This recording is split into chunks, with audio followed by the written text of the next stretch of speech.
This is Josh's sister Molly, her friend Annie, Josh's mom, Josh's girlfriend Christy, Josh's friend Katie, Josh's dad. And I'm Josh. Alright. Superman, Mr. Spock, the Predator, from Doctor Who to E.T., from the Body Snatchers to the Coneheads, long has humanity wondered just what life from beyond our world would look like. Our imaginations reveal a huge spectrum, terrors and mentors, friends and rivals, saviors, monsters, and everything in between. But in our haste to conjure an image of an alien, we are overlooking a more basic question. Are they even out there at all? Since long before movies and comic books, man has stared up at the starlit expanse and wondered what else could be up there. The renowned science fiction writer Arthur C. Clarke said, "Two possibilities exist. Either we're alone in the universe, or we're not. Both are equally terrifying." It all comes down to a very basic question. Can there be life beyond our atmosphere, or can't there? It sounds simple enough until you start to examine just what we're asking. While the variables are sometimes literally countless, the question can be boiled down to a simple yes or no answer. In this speech, I will lay out the two main contrasting opinions and some of the broad points used by both groups to support their belief. Those who believe that life is unlikely support the rare Earth theory, which is simply an encompassing point that discusses how insanely unlikely it was for life to arise on Earth. Earth spun for about 4 billion years before any kind of life arose, and even that life was just simple multicellular organisms writhing around almost invisible. That life was only able to spring up because our sun remained at a constant state and didn't fluctuate. If it had grown or shrunk in any way, we could have been burned away or frozen out.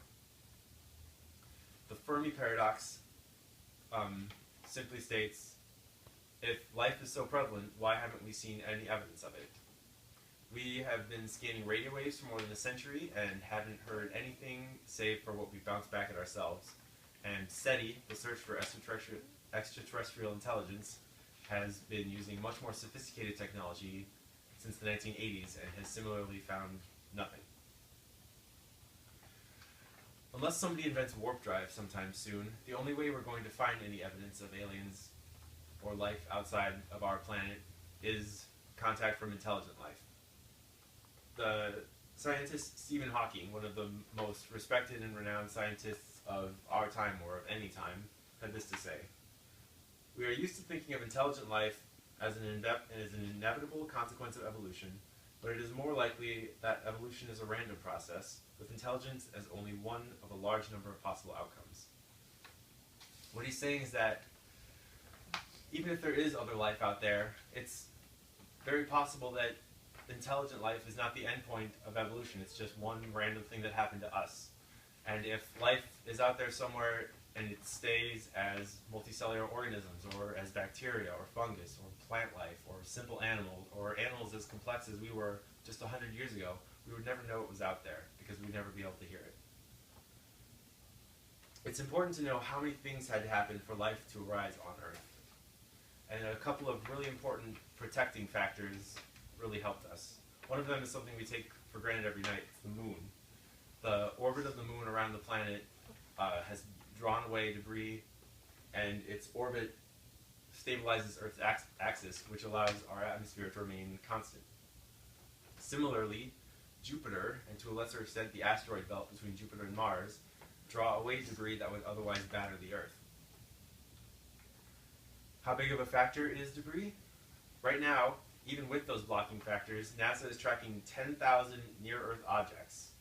Of those 10,000, around 1,500 have been labeled as potentially hazardous, and of those 1,500, 846 have a diameter of over 1 mile.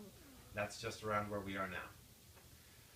And we know what kind of a problem those objects can be because one hit us just 65 million years ago, which is an eye blink in geologic terms, and it wiped out nearly all the life on our planet. So even if life can get started somewhere else, it's living in a pretty rough neighborhood. Those who think that life is likely to arise point to the major factor of just the sheer scale of the universe. This is a really famous photo called the pale blue dot. You might not be able to see really anything, it just looks like blank space, but that's the Earth. It was taken by the Voyager 1 spacecraft in 1990. It was 4 billion miles from the Earth. After they launched Voyager, it kept going. It's now the farthest man-made object from Earth. And just last year, 24 years after this was taken, it reached the edge of our solar system. It's just now outside our solar system. That's how big just our little neighborhood is. These scales can seem really daunting. As recently as 1992, there were 9 planets in the known universe. One of those planets has been demoted, but we replaced it and have found more than 1,000 planets from outside of our solar system. And more are being found all the time. The low estimates say that in just our galaxy, in the Milky Way, there are hundreds of billions of planets. There's a common adage that's used to illustrate how big our universe is, and it's that there are more stars in the sky than there are grains of sand on all the beaches on all of planet Earth. It's used to just illustrate how broad space is and how many stars there are. There's kind of a problem with it though, and it's that there's way more stars than that. We can actually count roughly how many grains of sand there are on Earth. It's 7.5 quintillion. That's a 7 and a 5 and then 18 zeros. And there's just so many more stars than that.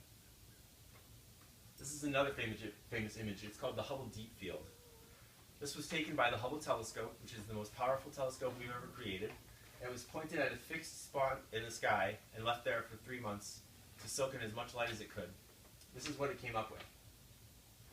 In just this photo, which accounts for 1/10 of 1/1 millionth of the night sky, there are 10,000 stars. That might sound like a lot, because there's not 10,000 stars, there's 10,000 galaxies.